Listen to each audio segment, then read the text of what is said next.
कार्यरत हूँ और एक राष्ट्रीय यूनियन का जिला सचिव हूँ। सर्वप्रथम तो मैं धन्यवाद देना चाहूँगा कि इस तरह की पदयात्रा संवाद कार्यक्रम का आयोजन हुआ।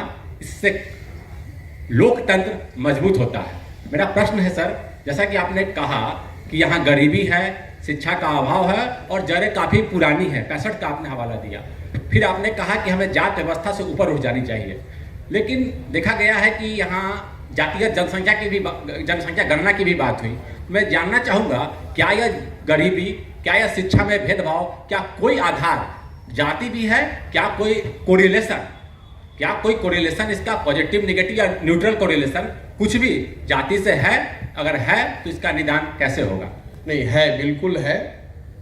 देखिए, दो बात आप समझिए। आपने जातिगत जनगणना की बात कही, इसको लेकर अननेसेसरी समाज का एक वर्ग उद्वेलित हो रहा है या उद्वेलित करने की उसको कोशिश की जा रही है। भाई, देश में दलितों की जनगणना 1950 से हो रही है।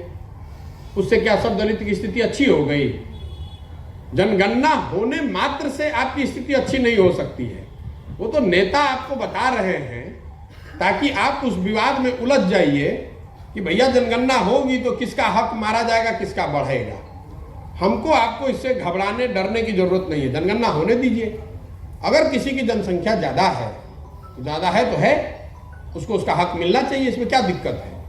आपने कहा कि पिछड़ापन का जाति से कोई कोरिलेशन है कि नहीं? बिल्कुल है। ये तो हमारे कहने की बात ही नहीं है। आप कोई भी विकास का आंकड़ा उठाइएगा तो आप पाइएगा कि जो दलित समाज है वो उन सारे विकास के मानकों पर दूसरे वर्गों के मुकाबले पीछे है। ईबीसी समाज के जो लोग हैं वो दूसरे वर्गों के मुकाबले पीछे हैं। मुस्लिम समाज के जो लोग हैं वो दूसरे वर्गों के मुकाबले पीछे हैं। तो अगर उनको संविधान के व्यवस्थाओं के अंतर्गत कुछ विशेष सहायता या सहयोग दिया जा रहा है तो जो लोग हम लोग समाज में थोड़ा आगे हैं उसको अपना दिल बड़ा करके उसको साथ में लेकर चलना चाहिए। जिसके पास है वही तो कुछ दे सकता है। अगर आप हम नहीं देंगे, जो पुराने जमाने आपने सुना कि आप राजा हो जाइएगा, बगल में सब भिखारी रहेगा तो आपका घर एक दिन लूटेगा ही। ये आपकी जवाबदेही है कि जो पीछे छूट गया है उसको लेकर चलिए।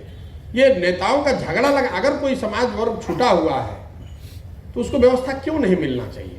हम बिल्कुल उसके पक्ष में हैं। और ये वोट के ऊपर उठ के इसको आपको हमको सोचना चाहिए। आप यंग लड़के हैं, बिल्कुल जाति का सीधा संबंध तो नहीं कहूँगा, लेकिन स्ट्रॉन्ग कोरिलेशन है।